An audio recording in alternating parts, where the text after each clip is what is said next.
Сәлеметсіздер ма? Құрметті менің YouTube арнамның көрермендері, бүгін менің арнамда кітапта Жолы жасайтын кітабымыз Бауыржан Момышұлының Ұшқан ұя повесті. Бұл шығармаға автордың өзінің бала шағынан бастап ес біле бастаған, мектеп табалдырығын аттаған кездері жайлы ыстық естеліктерді жазған болатын. Мен қатар жазушы өзінің тұлға болып қалыптасуына өскен ортасының ұшқан ұясының ықпалының зор болғандығын айтады. Бұл шығарма тек қана мемуарлық шығарма емес, сонымен қатар қазақтың салт дәстүрлері, әдет-ғұрыптары жинақталып жазылған этнографиялық шығарма десек те болады. Шығармада әжесі Қызтумас, әпкелері Үбиян, Әлималар арқылы, әкесі Момыналы арқылы кейіпкерлердің бейнесін өте жақсы аша білген. Және де біз Александр Бектің Волоколамск тас жолында Бауыржан Момышұлына арнап жазылған Волоколамск тас жолындағы шығармасын оқыған кезде Бауыржанды бір қатыгез, сондай бір қатты адам ретінде көре аламыз. Ал мына Ұшқан ұяны оқығаннан кейін мен Бауыржанның бір мейірімді, жан-жағына көмектескіш, адал перзент екенін, сондай тұлға екенін, сондай жазушы екенін көре алдық.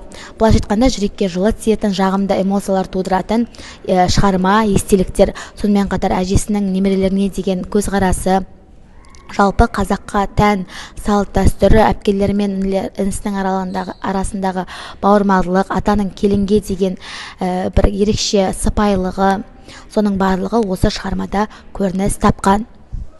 Ең алғашқы шығарма атасы Имаштың дүние салуымен басталады. Содан кейін ол өзінің балалық шағындағы ыстық естеліктерін айтады. Әжесінен естіген талай өсиет әңгімелері, яғни қарлығаштың құйрығы неге айыр, сонымен қатар жыл мезгілдеріне жануарларды бөлу бойынша естеліктері, соның барлығын өміріндегі бір оқиғалармен байланыстырып отырып жазады. Және де әжесі аққұбаша әйел болған, әдемі, ал әкесі атасы болса қара адам болған. Сол кезде әжесі Қызтумас айтып отырады екен, ұл біткеннің бәрі қазанның түбіндегі күйесінде қара болды, қыз біткеннің барлығы өзіме тартып ажарлы болды деп. Және де осы әкесі Момыналының да аққұбаша келіншек алғанын қалайтын болған әжесі. Сөйтіп бір күні бір айтыс болып жатады, бір жігіт пен қыз айтысып отырады. Сол кезде әжесі жақыннан барып тыңдап қараса, ол өзінің ұлы Момынал екенін біледі. Сол кездегі айтысып отырған қызы қара торы қыз екенін біледі. Сосын әжесі шыдай алмай, өзің қазанның түбіндегі қара күйе жейсің, күйе жағылса не болмақ екенін білемісің өзің деп, сол жерде ұялтып Момыналыны үйіне қайтарып жіберген болатын. Яғни Момыналының 33 жасқа шейін отау құрмай жүруінің бір себебі осы әжесінің ақ қызды келін қылып алғысы келген десек те болады. Сонымен әкесі Момыналы Рәзия деген қызға үйленеді. Кейін ол Рәзия Бауыржанның 3 жасында өмірден өтеді. Және де әжесі өзінің Рәзияға деген ыстық ықыласын білдіріп отыратын болған, оны жақсы көрген, және де оған Құран бағыштап келінін жақсы келін ретінде көре алғандығын шығармада айтады. Естеліктерін балаларына айтып отыратын болған. Шығармада сондай бір ерекше нәрселерді атап өтуге болады. Және де әкесі Момыналының білімді, алғыр екенін білуге болады. Осы кезде ауылдағы діндар адамдардың барлығы 2-ден 1 деген сөзді жаза алмай жүреді дейді. Сол кезде менің әкем Момыналы барып, неше күннен бері осы сөзді жаза алмай отырсыңдар ма деп 2-ден 1-ді жазып берген болатын дейді. Сосын әкесі Момыналыны өте қолы ашық, сондай жомарт адам ретінде көрсетеді. Әйелдердің барлығы жаңағы ауылға саудагер келген кезде тарақ, айнаға қызығатын болса, пайдасы бар нәрсе деп, балаларға тәтті алып бермейтін болды дейді. Одан да айналайық, тарақ алайық, олар бізге пайдасы бар деп. Ал әкесі Момыналы болса, балаға алып беру керек сұрағанын деп, баланы ерекше құрметтеп, оны жоғары санап, тәттілердің барлығын алып балаларға таратып беретін болған. Сонымен қатар жүкті келіншектерге де сен де ауыз ти деп тәттілерді, алмаларды таратып берген. Бұл жерден біз әкесінің сондай жомарт, мейірімді, көңілі ашық адам екенін көрсек болады. Бауыржан Момышұлының дүниеге келгеннен кейін анасы, яғни Имаштың келіні алып, атасына алып барып, өзінің бір келінге тән биязылығымен немересінің қолына беріп, одан бата тілейді. Сөйтіп батасын алып, атын Бауыржан деп атасы қойып, солайша сол жерден бір өзімізге тән салт дәстүрлерді, бата алу дегендерді байқасақ болады. жоғарыда аталған аңыздарды әжесі балаларына өмірмен байланыстыра отыра суреттеп берген болатын. Яғни сіздер де жаңағыдай өздеріңіздің жыл мезгіліне қарағанда бойларыңа сенбей ойларыңа сеніңдер, және де қарлығаштың адамға сондай жақын құс болғандығын, яғни оны адамдарды қорғағандығын, оған да біз адал болу керек екенімізді, оның ұясын бұзбауымыз керек екендігін түсіндірген болатын.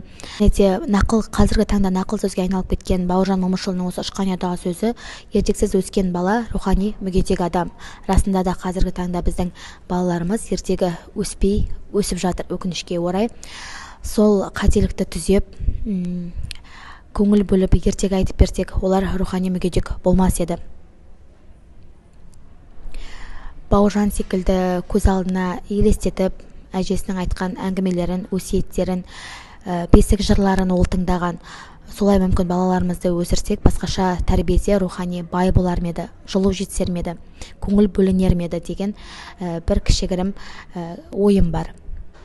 Бұл шығармада тағы да бір жаңағы салт дәстүр деп айтып жатырмын ғой, соның ішінде Үбиянды да ұзату бойынша салт дәстүрлер керемет суреттелген.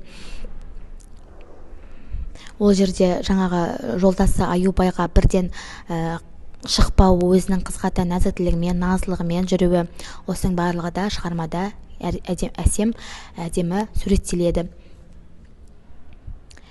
Және де шығарманың аяғында ол мектепке барады. Мектепке баруымен шығарма жалпы аяқталады. Сол жақтағы мұғалімдермен, сол жақта оқыған өзінің қалай оқығандығы туралы, нелерді айтқандығы туралы, мұғалімі туралы айтылады. Және де бұл шығарма солай аяқталмай қалған, тағы да бірде айта кетермін деп аяқталған. Және де осы мектепке барған кезде өзінің көршілері Гончаровтардың көмегі өте зор болды дейді. Олар маған оқуды, жазуды көп үйретті деп сипаттап көрсетеді. Тағы да шығармадағы бір маңызды эпизод бұл Қабылбек пен Текебайдың арасында болған дау. Бұл жерде Текебайдың баласы Серкебай Қабылбекке болыс болатын кезде айқайлап барады ғой. Сосын солай бардым Қабылбекке деп әкесі Текебайға мәз болып айтып келеді. Сол кезде Текебай ақымақ деп баласына ұрсады.